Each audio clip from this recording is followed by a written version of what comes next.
अस्सलाम वालेकुम दोस्तों, कैसे हैं आप? उम्मीद है आप सब खैरियत से होंगे। जैसा कि आपको पता है कि पिछली वीडियो में मैंने आपको लीड जनरेशन से रिलेटेड सिखाया था कि कैसे आप लोग ईमेल वगैरह फाइंड कर सकते हैं लिंक्डइन की मदद से, अपोलो एक्सटेंशन की मदद से, या फिर नेम टू ईमेल एक्सटेंशन की मदद से।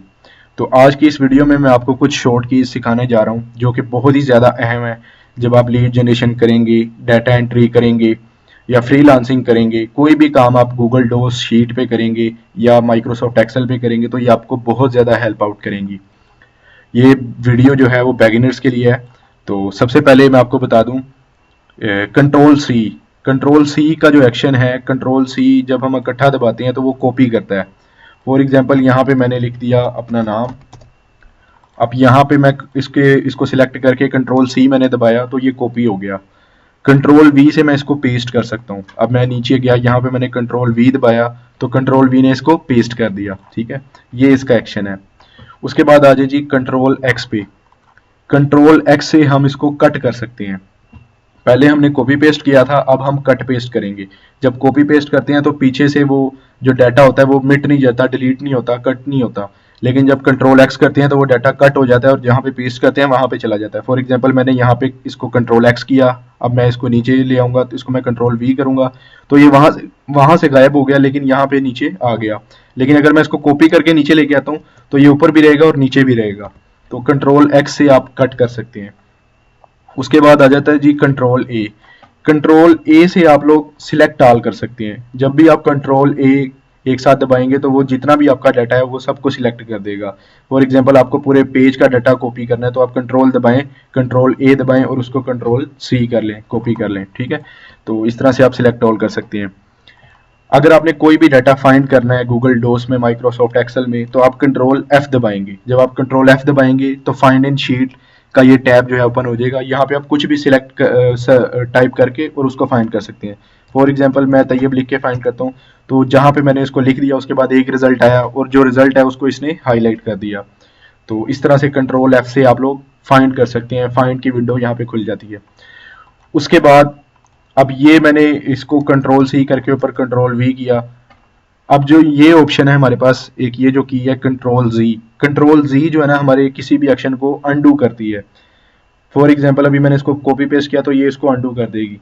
कंट्रोल जी मैं अभी दबाता हूँ, मैंने कॉपी पेस्ट किया था, इसने इसको अनडू कर दिया।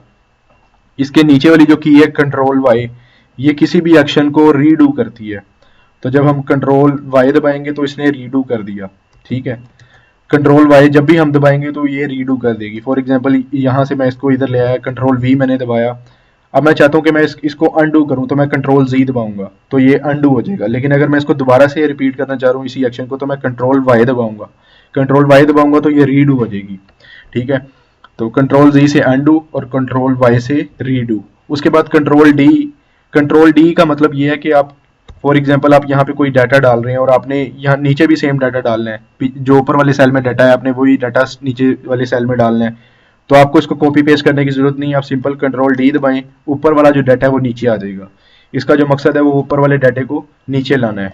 ठीक है, कंट्रोल डी दबाएं और ये नीचे आता रहेगा, जितना मर्जी आप जो है ना यहाँ पे कर सकते हैं। ठीक है, तो इस तरीके से आप लोग जो है ना ऊपर वाला डाटा नीचे ला सकते हैं। उसके बाद कंट्रोल टैब।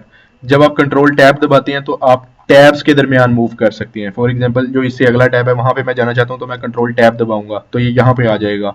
ये माउस की मदद के बगैर भी हम लोग इसको कीबोर्ड से कंट्रोल कर सकते हैं। और ये इसलिए होता है क्योंकि जब हम फ्रीलांसिंग करते हैं तो उसमें टैब्स बहुत ज़्यादा ओपन करने पड़ते हैं, तो आपको बहुत क्विकली मूव करना पड़ता है। माउस से बहुत स्लो होता है, लेकिन आप कंट्रोल टैब दबा के बहुत स्पीड में मूव कर सकते हैं।